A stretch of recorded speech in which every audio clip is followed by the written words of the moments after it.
Fala pessoal, estamos ao vivo com mais um programa Leluc Entrevista na noite desta terça-feira, dia 7 de maio de 2019. Hoje eu vou falar, como vocês já leram aí no tema do programa, sobre educação. Educação é um dos temas que tem mais rendido nos últimos tempos, graças aos ataques que o governo do presidente Jair Bolsonaro tem promovido contra a pasta. Eu vou conversar hoje com a professora adjunta da Universidade de Brasília, doutora em Educação e coordenadora do Comitê da Campanha Nacional pelo Direito à Educação no Distrito Federal, Catarina de Almeida Santos. Catarina, muito obrigado por ter aceitado o nosso convite aqui do Brasil 247 para a gente conversar sobre educação pública, os ataques que têm sido promovidos contra ela. Eu quero começar te perguntando sobre, efetivamente, quais são os danos que a gente está vendo e que a gente vai ver se concretizarem, se esse bloqueio dos recursos na educação pública forem concretizados. Olá, boa noite a todos os internautas, a todos que estão acompanhando o seu programa. Eu queria agradecer muito pelo convite feito a mim e à campanha, né, para participar desse debate. Afinal de contas, debater educação é o nosso negócio, né? Bom, em relação à sua pergunta, é bom a gente começar pensando que, na verdade, as universidades elas já estão, ou já estavam, né, antes desse corte, vivenciando condições muito precárias, né? Essas condições resultantes da Emenda Constitucional 95, que congelou os gastos nas áreas de educação, saúde, né, os gastos primários. E as universidades, desde 2018, elas já vêm fazendo ajustes e muitos cortes, né, em tudo que elas desenvolvem, de modo a continuar funcionando com os cortes que sofreram. O que o governo fez nesse momento é uma espécie de golpe de misericórdia no financiamento das universidades, né? Então, é o golpe mortal, na verdade, nas universidades públicas federais e nos institutos federais de educação, assim como também no Colégio Dom Pedro II, né? Não vamos esquecer do Colégio Dom Pedro II, que também está sofrendo esses cortes. E o que isso significa, na verdade? A universidade ela funciona num tripé ensino, pesquisa e extensão, né? E isso dá às universidades federais, inclusive, as condições de melhores universidades no país, as universidades públicas, né? Tem aí as estaduais paulistas, mas as universidades federais aí, como grande número de universidades que produz pesquisa, conhecimento no Brasil, e para o seu financiamento ela precisa de recursos, assim como toda a educação precisa. E aí, quando o governo corta, né, faz um corte dentro do corte, e tem acontecido corte sistematicamente no financiamento das universidades públicas, especialmente nas públicas federais, quer dizer, quando o governo faz isso, é uma espécie de inanição que ele coloca às universidades, que o governo coloca às universidades. Porque, veja bem, a universidade tem curso nas diferentes áreas, esses cortes impactam em luz, em água, em investimento, que são cortes na área de custeio e investimento. Então, por exemplo, os cursos, as atividades que as universidades fazem com a sociedade, né, atividade de extensão, os trabalhos de saída de campo dos estudantes, os laboratórios. Então, tudo isso fica impactado, inviabilizado de funcionar com esses cortes, né? Os reitores já estão aí dizendo o tempo inteiro, mostrando dados, que se esse corte não for revertido, dificilmente as universidades vão conseguir começar o segundo semestre e muito menos terminar 2019 em funcionamento, sob risco de não ter, inclusive, como pagar energia e água, as coisas mais básicas, né?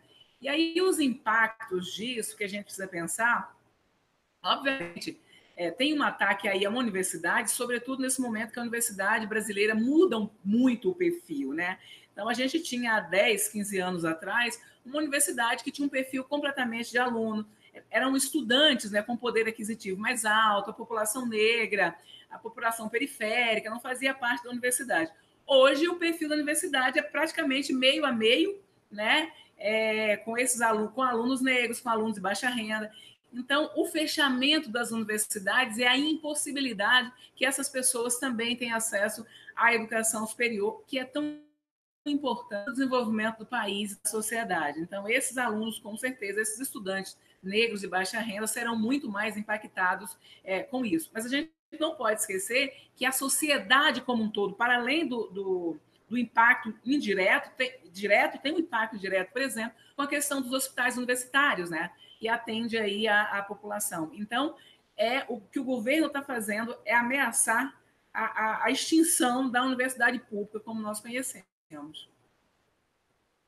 Quero aproveitar, tem muita gente comentando aqui, esse tema da educação é um tema que sempre traz muita gente para comentar, não é um tema muito próximo às pessoas.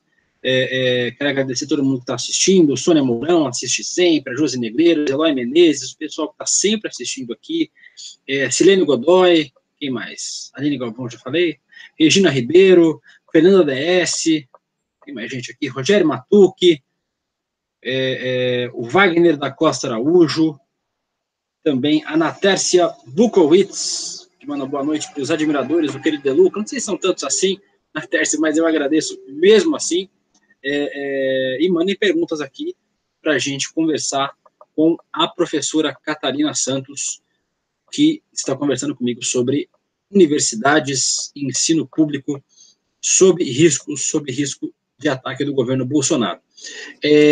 Eu queria te perguntar também, eu leio desde ontem muita gente falando sobre os investimentos que a gente viu nos governos anteriores ao governo Bolsonaro e Temer em relação aos institutos federais e às universidades federais. Eu queria saber se você consegue traçar um paralelo para a gente entre o tipo de investimento, o tipo de projeto de educação que foi feito nos governos Lula e Dilma e entre os governos Bolsonaro e Temer. A gente consegue ver uma diferença clara entre esses dois projetos? Eu não estou jogando, agora estou. Então, na verdade, assim, a primeira clareza que a gente pode ter entre os projetos é que, na verdade, assim, o governo Lula foi um governo que traçou aí um processo de expansão das universidades federais e dos institutos federais de educação, programas de maior acesso e de permanência do estudo da universidade, se olhar só a educação superior, né? O governo Temer, o final do governo Dilma e depois do governo Temer, foi um governo que começou a fazer mais corte de verbas nas universidades, e o governo Temer deu o golpe de misericórdia com a aprovação da emenda constitucional 95. O governo Bolsonaro ele tem uma característica, e aí é preciso dizer que, inclusive, o governo Temer deixou esse terreno preparado para o Bolsonaro fazer isso. O governo Bolsonaro tem uma característica, teve nos seus primeiros 100 dias de governo, da inanição ou da inação, né? Você não tinha ações no sentido da educação andar.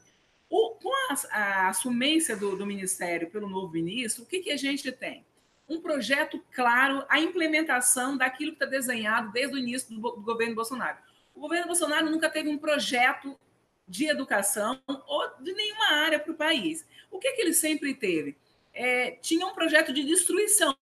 E o novo ministro da Educação ele está colocando em funcionamento esse projeto de destruição de toda a educação que a gente tinha, né? Então, você não vê propostas de melhorias em nada, nem de criação de novas políticas, de novos programas, novas ações, mas, ao contrário, sempre ações no sentido de destruir aquilo que já tinha avançado. Se a gente imaginar que em 2014 nós aprovamos um plano de educação, que aí, se a gente pega, por exemplo, a educação superior, o que a meta vai definir? A meta vai estabelecer a expansão de 50% das vagas nas universidades no período do plano, que é até 2024, né? Dessas 50%, 33% líquida, né? Ou seja, as pessoas que estão na idade entre 18 e 4 anos, e dessas novas vagas, 40% teria que ser nas instituições públicas, né? O que traçava aí um cenário de ampliação do acesso à educação superior, sobretudo nas instituições públicas, né? O que o governo faz nesse momento? Ele sepulta de vez o Plano Nacional da Educação, né? E coloca um plano, coloca em funcionamento um plano de destruição da oferta da educação superior pública, né? Então, a lógica de minar as universidades, né? Assim, como a Constituição dar aí a questão da autonomia e prevê, inclusive, a existência da universidade pública, Então, eu deixo de investir nessas universidades a ponto de que ou elas deixem de funcionar ou elas sejam privatizadas a partir da cobrança de mensalidades, né? Isso para a graduação e para a pós-graduação também, que são os ataques, né, que estão sofrendo. Agora, a gente precisa perguntar o que está por trás disso. Tem diversos interesses por trás desse processo de destruição das universidades, que é a própria lógica de quem produz conhecimento, mas também de impedir o avanço do desenvolvimento do país, da formação da população, e que, inclusive, seja capaz de problematizar e de colocar em xeque esse processo de privatização ou de destruição das áreas sociais no país. Então, no fundo, o que o governo Bolsonaro está tentando fazer é destruir tudo aquilo que a Constituição de 88 garante, que são os direitos sociais.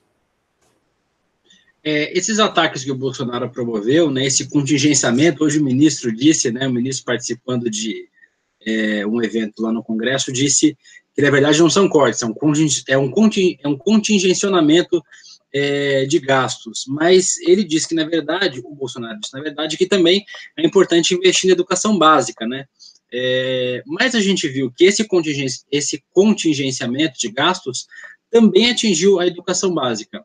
Uma matéria do jornal Globo ontem diz que o congelamento de recursos compromete 2,1 bilhões das universidades, mas também chegou na educação básica, que vai perder 914 milhões em políticas específicas para o seu desenvolvimento.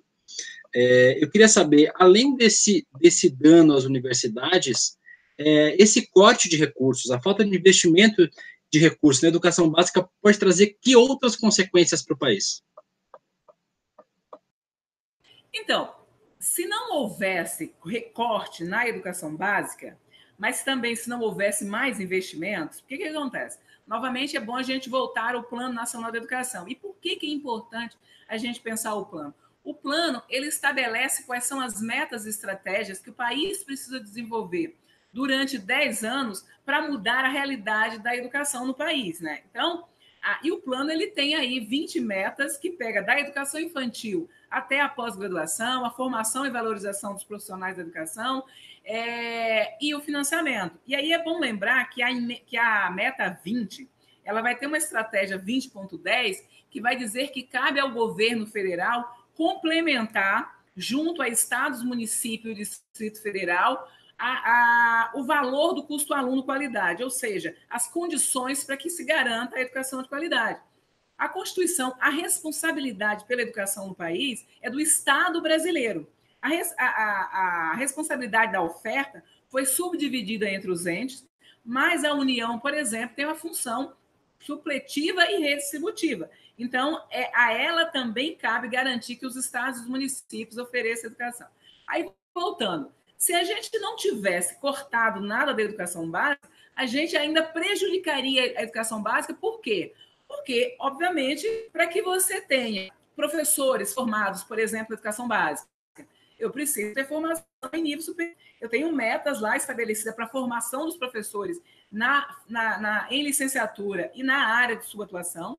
Eu tenho metas para equiparar os salários dos professores aos demais profissionais com a mesma formação. Então, tem um conjunto de metas no PNE que, mesmo se o governo não tivesse cortado os recursos da educação básica, inviabilizaria a sua implementação. Mas mais, alcançar as metas da educação básica depende do governo investir mais, do governo federal investir mais em educação. Está aí o debate aberto, por exemplo, do novo Fundeb, porque no atual Fundeb a gente sabe que a escola que nós temos ainda não era a escola que nós queremos, não oferece educação adequada ainda, e no novo Fundeb, a cada R$1 investido, o governo federal entra com 10 centavos. Então, e quem mais arrecada, a cada R$1 arrecadado, o governo federal fica com 58 centavos. Então, você tem o ente que mais arrecada e que menos investe. Então, mesmo que ele não tivesse cortado a educação básica, mas cortou também da educação básica. E ao cortar recursos da educação básica, se nega, inclusive, um direito à educação, o direito obrigatório, né, que está lá estabelecido, que foi, né, colocado na Constituição com a emenda constitucional 59 de 2009 e que amplia a obrigatoriedade da educação básica dos 4 aos 17 anos de idade. Então, o que o governo está fazendo é destruir esse processo que a gente vinha desenvolvendo A gente começa o Plano Nacional de Educação com quase 2,5 milhões de estudantes fora do ensino médio na idade, com muitas crianças fora da educação infantil, precisando melhorar a qualidade das escolas, precisando fazer com que os alunos, com que os estudantes concluíssem na idade adequada. E, ao invés de continuar esse projeto, o que o governo faz? O governo não só interrompe maiores investimentos, como destrói os projetos que já estavam em andamento ao fazer esses cortes na educação básica e superior. A gente recebeu um superchat. Não, desculpa. E aí vamos lembrar que há corte também em outra área que era super importante, que era, por exemplo, o Bolsa Família, que era muito importante para que as crianças, né, de baixa renda pudessem permanecer nas escolas. O Cláudio Alves mandou um superchat mais ou menos nesse sentido, dizendo de onde viriam os professores do ensino básico, do céu ou das universidades? A professora acabou de responder, Cláudio, que sem universidade não tem professor para educação básica. A Marlúcia Alzira mandou um recado para, acho que é para a deputada Tabata Amaral aqui. Tabata, sai da escuridão, venha para a luz, o poder já subiu a sua cabeça, Tabata, não votamos em você para isso.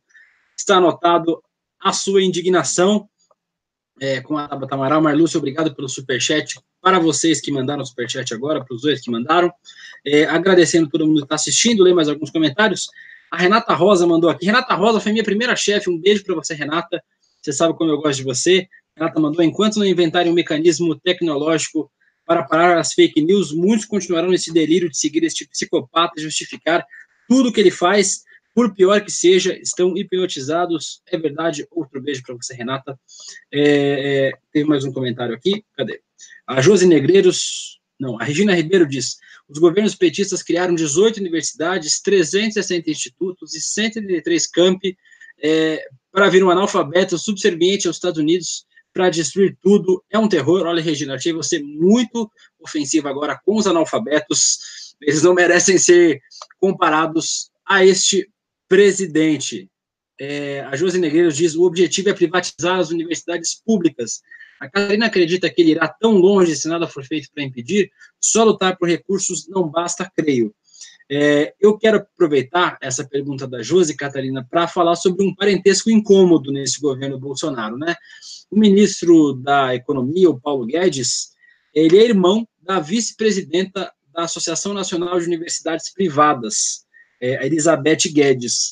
Muito tem se falado, nesses projetos mais neoliberais de governo, de Estado, sobre a privatização da educação mesmo, né? Em outros países a educação ela é privada, não existe educação pública, especialmente no ensino superior, e muita gente defende que aqui no Brasil exista um modelo parecido. Antes da gente começar a conversar, você tinha dito que já existe uma decisão favorável à cobrança de mensalidade nos cursos de especialização, né, nas universidades, mas você acredita que possa existir um projeto para cobrar mensalidade também nos cursos de graduação e nos cursos de mestrado e doutorado nas universidades públicas?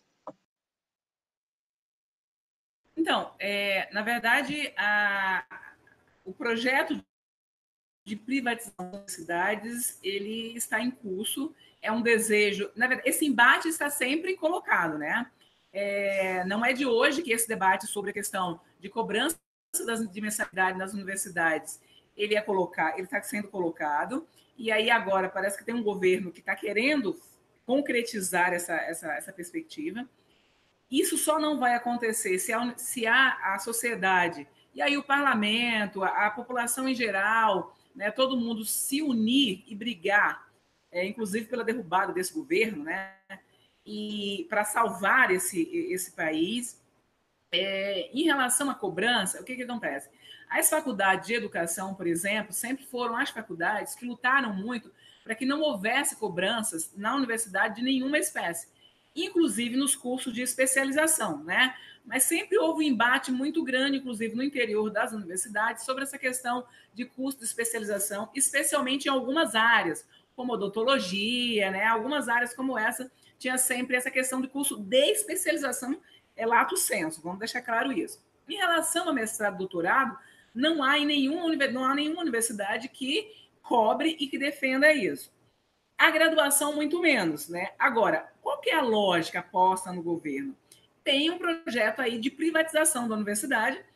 E se você não faz a privatização direta, né, se tem aí os limites constitucionais para fazer isso, você leva as universidades por inanição. Porque a universidade, para que ela funcione, ela precisa de condições mínimas de funcionamento, né? Quer dizer, não basta simplesmente garantir que os professores vão receber os seus salários. E nem isso, para mim, é garantido numa loucura como está esse país. Mas, enfim, não basta que isso esteja garantido. Que não, a universidade não vai funcionar só como se os professores recebendo salário. Ela precisa de um conjunto de outros investimentos. E aí, como é que você faz isso funcionar? Se chega um momento, por exemplo, que o governo corta os recursos e deixa as universidades sem água, sem luz, sem limpeza, sem essas questões, como é que ela vai funcionar? Ela vai ter que cobrar a mensalidade desses estudantes? Agora, a questão objetiva inclusive, há levantamentos, né, feitos pelo pessoal da área de financiamento, levantamentos sérios mostrando que não há a menor possibilidade de uma universidade federal, dos alunos, dos estudantes das universidades federais, conseguirem pagar mensalidades a ponto de fazer essa universidade continuar funcionando. Então, se uma coisa dessa acontece, é dizer que nós vamos fechar as universidades. Inclusive, há um limite nas famílias brasileiras de pagar a educação superior, tanto que a gente tem tantos estudantes sendo subsidiados por ProUni, né, por FIES, esse tipo de coisa, e muita gente abandonando, né? O abandono de estudantes nos últimos anos nos cursos privados, ele foi maior do que em anos anteriores. Então, a gente tem aí uma ameaça séria em relação à universidade. Eu nunca vou defender a cobrança de vagas nas universidades públicas. A nossa defesa sempre foi em relação a publicizar cada vez mais a universidade. Nós entendemos que a universidade, como toda educação pública, ela é financiada pelos impostos pagos pelos cidadãos, e nós sabemos que no Brasil as pessoas de renda média baixa pagam mais impostos proporcionalmente do que as pessoas de renda alta, inclusive porque os nossos impostos são muito sobre serviço. Então, a gente já sabe de tudo isso. Então, essa universidade também ela é financiada pelos recursos daqueles que estão lá e daqueles que deveriam estar e ainda não estão.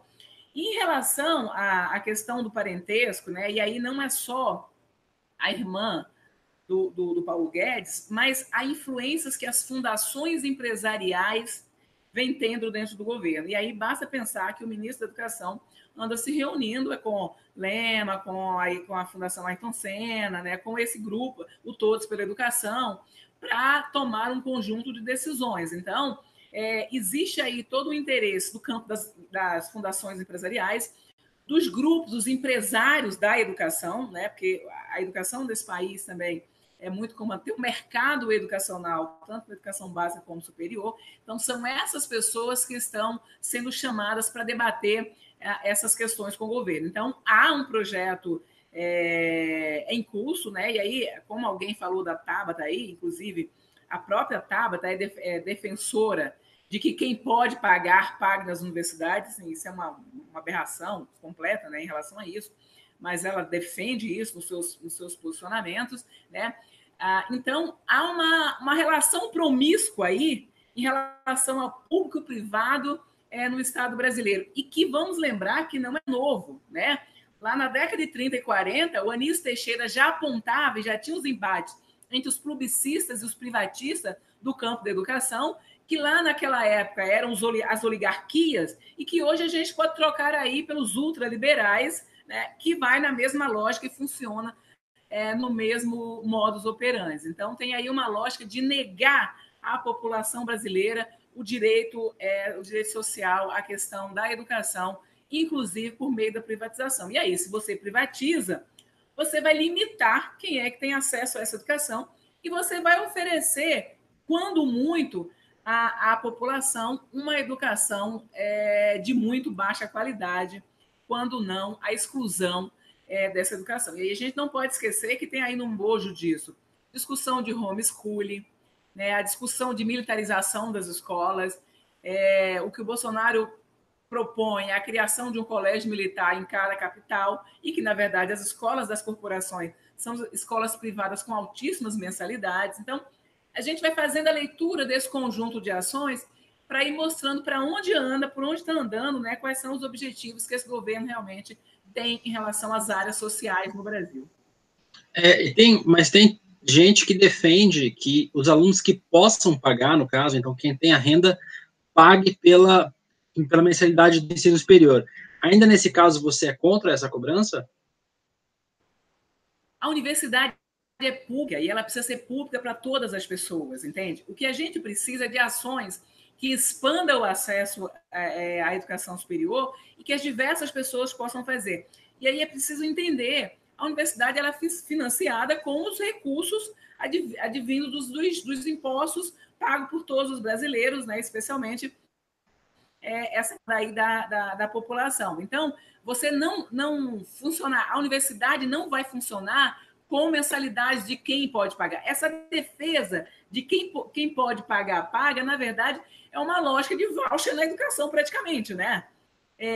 Porque, assim, como é que você mantém uma universidade que é pública para alguns e para outros ela é privada? Alguns têm direito ao acesso a ela e a outros... Então, o que está em voga na verdade, uma privatização da educação, e aqueles que não podem pagar vão receber o quê? Vão receber um voucher do governo para fazer essa questão. Então, então, continua sendo um projeto de privatização das universidades e não de publicização. Sou completamente contrária à cobrança de mensalidade, seja lá para quem for dentro das instituições públicas, né? Isso nem juridicamente você garante esse processo. Ou a universidade é pública, ou ela não é. Então, quem está defendendo isso, no fundo, está defendendo que a universidade privatize e que o governo ofereça bolsas ou vouchers para aqueles estudantes que não podem pagar. Não é o contrário. Eu deixo a universidade pública e cobro de quem pode pagar. Não. Eu privatizo a universidade e distribuo bolsas ou vouchers, que seja,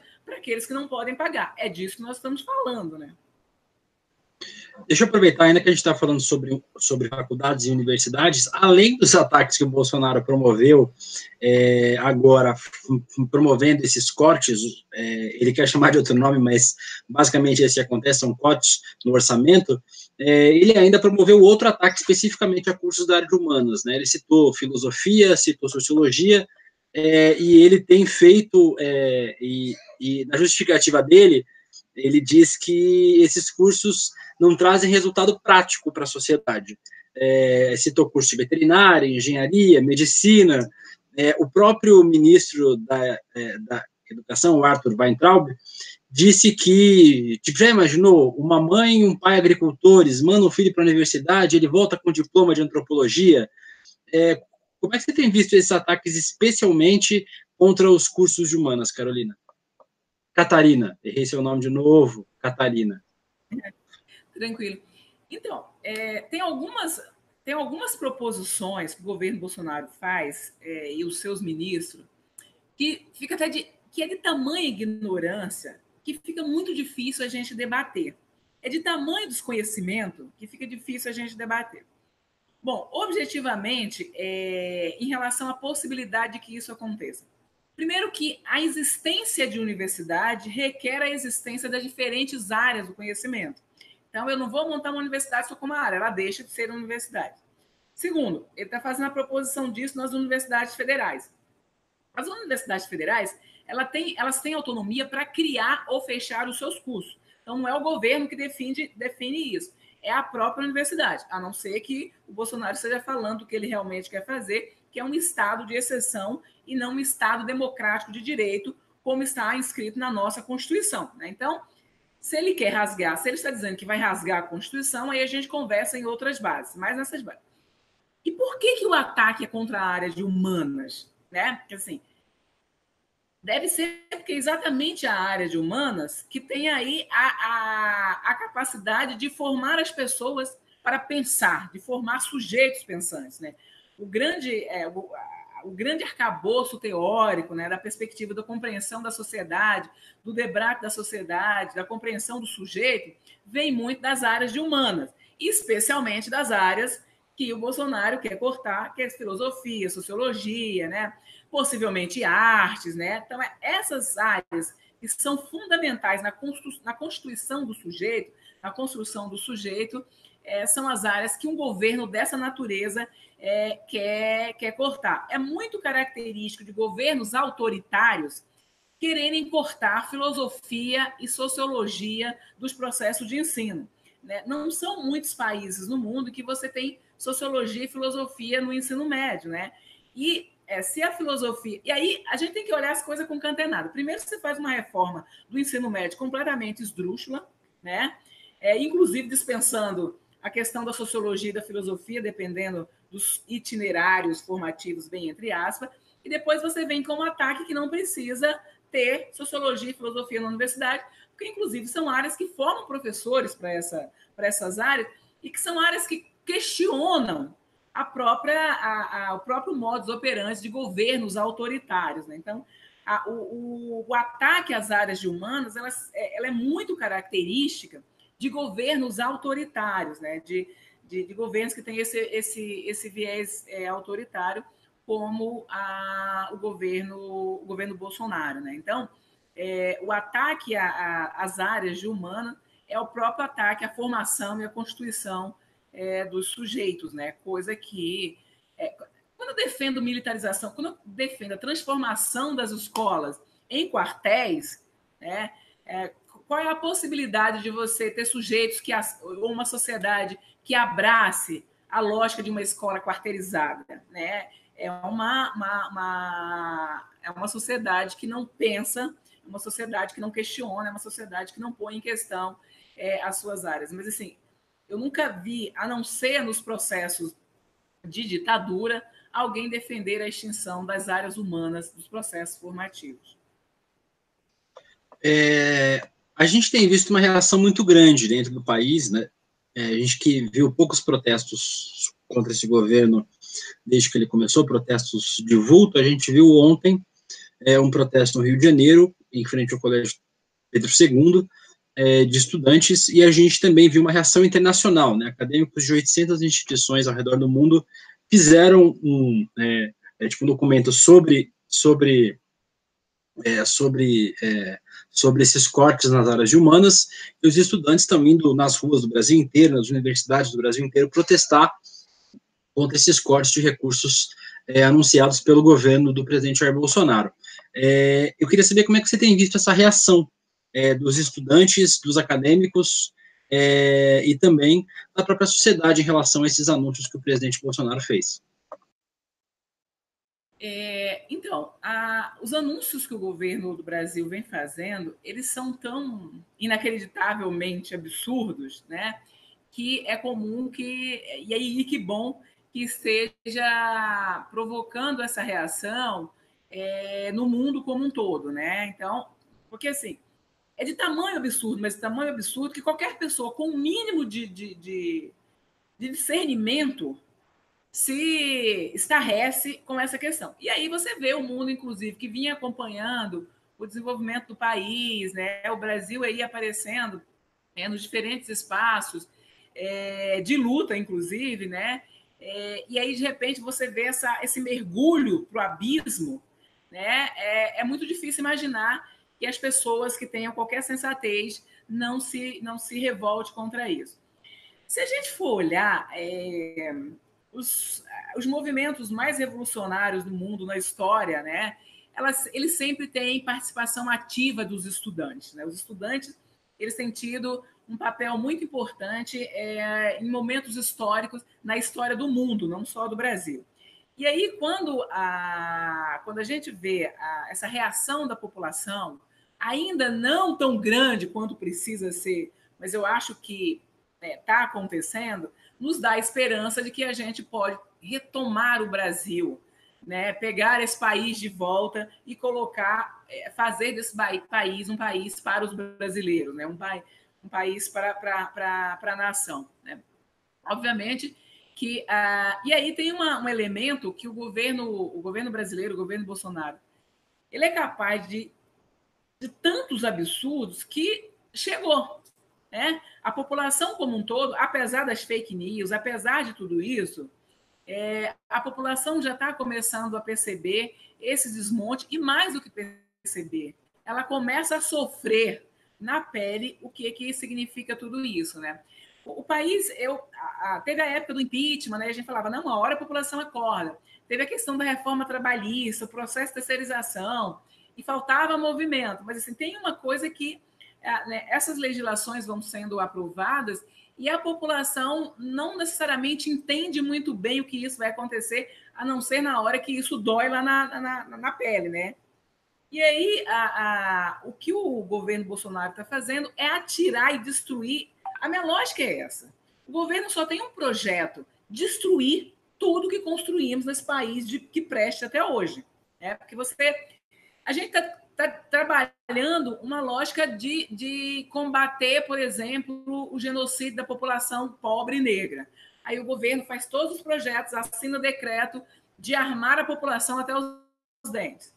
O debate, de um lado, diz que precisa militarizar as escolas porque precisa de paz e disciplina. Do outro lado, fala em armar a população. Então, é tanto paradoxo, sabe, dentro do próprio governo, sem nenhuma proposta que objetivamente possa melhorar a vida da população, que por bem ou por mal, a população uma hora vai acordar. Agora está nas universidades, né?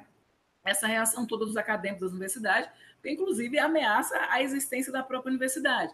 Mas com certeza esse coro vai aumentar, inclusive com a questão da reforma da Previdência, que aos poucos as pessoas vão entendendo que, na verdade, a destruição, né, da população trabalhadora, que é uma reforma para destruir os trabalhadores, né, e a população está começando a entender isso. A gente tem aí no dia 15 de maio a greve da educação, 15 de junho tem a greve nacional, tem aí a mobilização para a greve nacional, e eu acho que isso é uma forma de acordar. As manifestações nas ruas, as idas para as ruas, terminam por chamar a atenção daqueles que estão mais desanimados ou não estão tão conectados, não estão tão conectados, né, com o que está acontecendo. Então, essa participação nas ruas, essa mobilização, dá uma energia muito boa para a gente que está na luta, porque lutar contra esse desmonte de forma solitária é muito desgastante. Quanto mais gente você tem na luta, mais ânimos você tem, né? E aí, quando a população sentir isso, entender o que se trata, não é só uma manifestação, mas também explicar para a população o que está acontecendo, né? Isso é muito importante, utilizar os meios de comunicação, as diversas linguagens, para explicar o que significa tudo isso para a população. Isso é muito importante para a gente tomar de volta o Brasil para todos nós. Deixa eu aproveitar para ler mais um superchat que chegou aqui. A gente está quase no finzinho do programa. O Cláudio Alves mandou mais um superchat. Só as humanas permitem a humanidade pensar a si mesma. Sem elas, seremos animais selvagens com acesso à tecnologia. Verdade, Cláudio. Agradecendo a todo mundo que está comentando aqui. Silene Godoy, Vera Ventura, Gal Evangelista, Cláudio Cunha, Regina Ribeiro. E mais, tem mais gente aqui da comunidade 247. Lia Silva, Luciana Escobar, que assiste sempre, um beijo para você, Luciana, todo mundo que está assistindo a este programa. Para a gente terminar, eu queria te perguntar, Catarina, sobre os ataques que vem sofrendo uma figura que é muito querida para todo mundo que é da área da educação, e para quem não é da área da educação também, que é o meu caso, o Paulo Freire. O Paulo Freire, o patrono da educação no Brasil, tem sofrido muitos ataques, né? Dizem membros do governo que a gente não pode ter um pensador de viés marxista como patrono da educação no Brasil, mas o Paulo Freire acho talvez um dos pensadores do Brasil que é mais referenciado, né, em trabalhos acadêmicos fora do Brasil, em universidades fora do Brasil. Queria saber como é que você tem visto esses ataques que o Paulo Freire e as suas ideias têm sofrido, e se as ideias dele estão mais atuais do que nunca em tempos de governo Jair Bolsonaro. Então, Paulo Freire, ele é uma unanimidade mundial, né? Não é nem nacional, né? Ele é referenciado no país, no Brasil, no país, no mundo inteiro. Ele é um cara que tem as suas obras traduzidas para diversas línguas. Ele é um pensador, um filósofo, um educador, né? Que é referenciado nas maiores universidades do mundo, né? O Paulo Freire está lá. E minimamente, quem não fosse freiriano que entenda, né, que tenha qualquer perspectiva formativa, poderia utilizá-lo, inclusive, para debater ou contrapor as suas ideias, né? Que não é o caso que esse governo faz, porque ele não entende, ele e seus seguidores não entendem nada de coisa alguma, né? O Paulo Freire, esse ataque ao Paulo Freire me lembra muito também o ataque que era feito ao Anísio Teixeira, né? Nas décadas de 30, 40, 50, 60, porque o Anísio Teixeira sempre foi quase que um sacerdote da educação, né? Ele sempre defendeu essa educação pública, gratuita, laica, de qualidade. E hoje esse ataque está muito voltado para o Paulo Freire, não está para o Anísio Teixeira, porque o Anísio Teixeira é menos estudado, é menos conhecido, e provavelmente os seguidores do Bolsonaro nem conhecem o Anísio Teixeira, né? Mas está muito voltado para a questão do Paulo Freire. Na verdade, esse ataque ao Paulo Freire traduz a própria ignorância desse governo e a incapacidade de lidar com a formação ou com o debate sobre uma sociedade democrática, com uma sociedade que seja inclusiva, uma sociedade que respeite o diverso, uma sociedade que não seja discriminatória, que não seja, que não lute, que não defenda aí o assassinato das pessoas negras, pobres, né? É uma sociedade muito de um grupo que não suporta uma sociedade com a diversidade, né? Que quer escolher quem são. Então, se você olha para um presidente que atira para todos os lados, contra os quilombolas, contra negro, contra gay, contra homossexuais, lésbicas, assim, ou seja, você precisa ensinar, né, grande parte da população brasileira de acordo com esse governo. O Paulo Freire fazia o contrário, né? O Paulo Freire sempre pregou a formação do homem de forma autônoma, né? Que as pessoas pudessem pensar, questionar. Não é à toa que ele foi fazer o processo de alfabetização dos adultos partindo da realidade, que diz que esse sujeito precisa ler o mundo, compreender o mundo na perspectiva de transformar esse mundo de modo a atender a toda a população, a fazer um mundo mais humano, um mundo mais feliz, um mundo mais inclusivo. Então, ou seja, Paulo Freire é tudo que o governo o governo Jair Bolsonaro não é, né? O Paulo Freire é grande, esse governo é medíocre, é pequeno, né? É nanico. Então, nada como querer destruir um grande nome para tentar aparecer, né? Porque, na verdade, só pode ser essas questões que estão envolvidas. No fundo, grande parte, né, dos seguidores do governo e de seus seguidores não entendem nada nem de marxismo, não entendem nada de nada, não é à toa que defendem que a Terra é plana, né? Eu quero agradecer muito a entrevista. Eu conversei hoje com Catarina de Almeida Santos, professora adjunta da Universidade de Brasília, doutora em Educação pela USP e coordenadora do Comitê da Campanha Nacional pelo Direito à Educação no Distrito Federal. Quero agradecer a todo mundo que assistiu a entrevista. Estamos com uma audiência super bacana neste momento. Agradecendo a todos vocês que assistiram, que acompanharam, que mandaram mensagem. Se inscrevam no canal, cliquem no sininho para receber as notificações. Quem puder ajudar, seja membro do canal, clique no quadradinho azul aqui embaixo. Quem puder ajudar ainda mais, brasil247.com.br/apoio. Vire um assinante solidário aqui da TV 247, do Brasil 247. Catarina, quero aproveitar para deixar um espaço para você deixar suas considerações finais para esse público bacana que assistiu a nossa entrevista hoje. Então, eu vou aproveitar para fazer um convite, né? Agora, de 2 a 9 de junho, a Campanha Nacional pelo Direito à Educação está acontece, né, promove a Semana de Ação Mundial. A Semana de Ação Mundial é uma semana que conta aí com a participação de vários países debatendo questões referentes à educação. Esse ano, mais uma vez, o tema da semana é o Plano Nacional de Educação. O tema já tem um plano. Precisamos debater o Plano Nacional da Educação, que, como eu disse desde o início, é o nosso plano que diz o que precisamos fazer para garantir a educação de qualidade para o país. Então, Eu queria fazer esse convite para as pessoas aí nos diferentes estados se informarem. Entrem lá na página da Campanha Nacional pelo Direito à Educação, campanha.org.br. Lá vocês vão encontrar informações sobre a SAM. Participem da SAM, porque participar da SAM é defender a educação. E o Brasil e a educação precisam da participação de todos nós.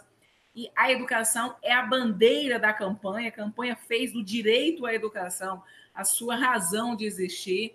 E nós estamos aqui lutando por isso, da educação infantil até a pós-graduação, de modo a fazer uma sociedade mais justa, democrática, inclusiva e solidária. Convite feito. Muito obrigado, Catarina, novamente pela entrevista. Precisando do 247 e deste humilde programa, estamos à disposição. A gente vai terminando. Você ia falar alguma coisa? Pode falar. Não, eu queria agradecer muito o convite, fiquei muito feliz em poder participar. E aí, qualquer coisa, a gente manda aí os links da SAM depois para vocês.